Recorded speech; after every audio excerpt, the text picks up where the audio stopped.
चलिए आज पुरुषोत्तम मास की महात्म्य के बारे में जानते हैं। पुराणों में अधिक मास अर्थात मल मास के पुरुषोत्तम मास बनने की बड़ी ही रोचक कथा है। उस कथा के अनुसार 12 महीनों के अलग अलग स्वामी हैं, पर स्वामी विहीन होने के कारण अधिक मास को मल मास कहने से उसकी बड़ी निंदा होने लगी। इस बात से दुखी होकर मलमास श्रीहरि विष्णु के पास गया और उनसे अपना दुख रोया। भक्तवत्सल श्रीहरि उसे लेकर गोलोक पहुँचे। वहाँ श्री कृष्ण विराजमान थे। करुणा सिंधु भगवान श्री कृष्ण ने मलमास की व्यथा जानकर उसे वरदान दिया, अब से मैं तुम्हारा स्वामी हूँ। इससे मेरे सभी दिव्य गुण तुम में समाविष्ट हो जाएंगे। मैं पुरुषोत्तम के नाम से विख्यात हूँ और मैं तुम्हें अपना यही नाम दे रहा हूँ। आज से तुम मलमास के स्थान पर पुरुषोत्तम मास के नाम से जाने जाओगे।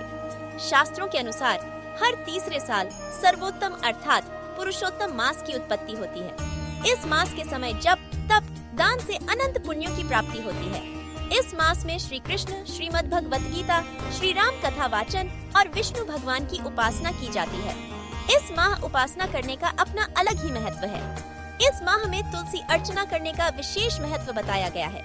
पुरुषोत्तम मास में कथा पढ़ने सुनने से भी बहुत लाभ प्राप्त होता है। इस मास में धरती पर शयन, एक ही समय भोजन करने से अनंत फल प्राप्त होते हैं। सूर्य की 12 संक्रांति के आधार पर ही वर्ष में 12 माह होते हैं। प्रत्येक 3 वर्ष के बाद पुरुषोत्तम माह आता है।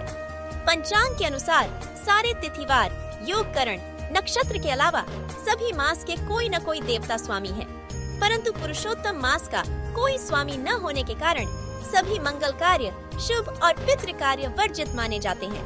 दान, धर्म, पूजन का महत्व शास्त्रों में बताया गया है कि यह महाव्रत उपवास, दान, पूजा, यज्ञ, हवन और ध्यान करने से मनुष्य के सारे पाप कर्मों का क्षय होकर उन्हें कई गुना पुण्य फल प्राप्त होता है।